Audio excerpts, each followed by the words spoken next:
suddenly it seems like we have a good breakthrough on the actual person who seemed to have intended to kill people with a bomb, which we had so many FBI investigations of Catholics going to mass, of people who deciding who was a potential extremist, and so little on the clear, obvious threats that directly go after Americans' lives.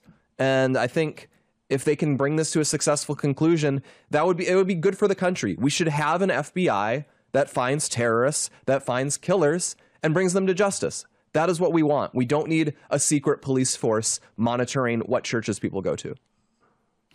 Well, listen, if he does have anarchist ties, ideological ties, Antifa ties, whatever we end up discovering, like I said in the previous segment, I think this opens up just a whole slew of new questions, Blake, insofar as, were there infiltrations? Was there any conspiracy or coordination across groups? We've already seen the myriad of video evidence that shows that Capitol Police officers were waving people in, that they were sort of cooperating. Now, that wasn't the case in every single scene within the Capitol. Nobody is suggesting that. But what we are saying is that there are big questions that remain. Who knew what and when? Were precautions not taken when they should have been taken? There's been much made about President Trump offering the National Guard, and those invitations, they have to be requested at the congressional level, namely Pelosi, Muriel Bowser. They did not request them. They did not take President Trump up on those offers.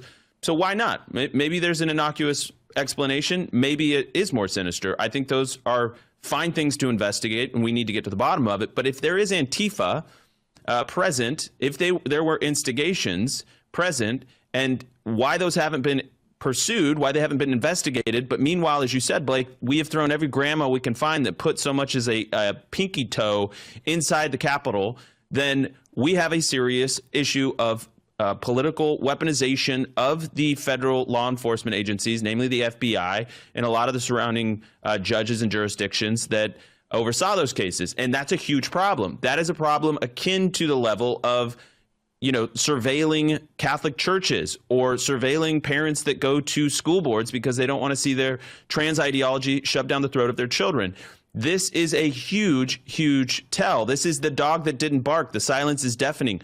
To your point, why did they not investigate the pipe bomber more rigorously? Why was there not more of a political exploitation of that on behalf of the Democrat Party? They're good at exploiting every other thing, whether that be Venezuelan drug boats getting bombed, whether that be leaked phone calls, perfectly fine phone calls in Venezuela. They will exploit everything to maximize their advantage politically. We have seen this over and over and over again. And then when you call them out on that, they will play the victim and say that, oh, I must be over the target. Well, no, actually, you're just guilty of wrongdoing, Mark Kelly. So why did they not do that in this instance? The dog that didn't bark, I think, is the tell. And we have to ask ourselves, why? Why? What did they know and when? Exactly.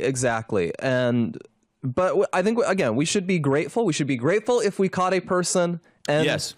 It feels weird. I guess we should be grateful if they just didn't politicize the thing and they also weren't covering it up. That's a good thing for the country. We should not complain if Democrats decline to do a bad thing. We do have to live with them. We do live in the same country as them, and that's unlikely to change. Oh, you're far too generous, Blake. You're far too generous. I probably am. I probably am. I simply believe that it is beyond the pale. It bends credulity, if not breaks it outright, to believe that they would not politically exploit the Vice President of the United States nearly getting blown up by a pipe bomb if they did not see a political advantage in doing so. So I can't see it. I will throw up my hands. If that ends up being true, I will eat crow publicly and loudly on this show. But I just can't see it.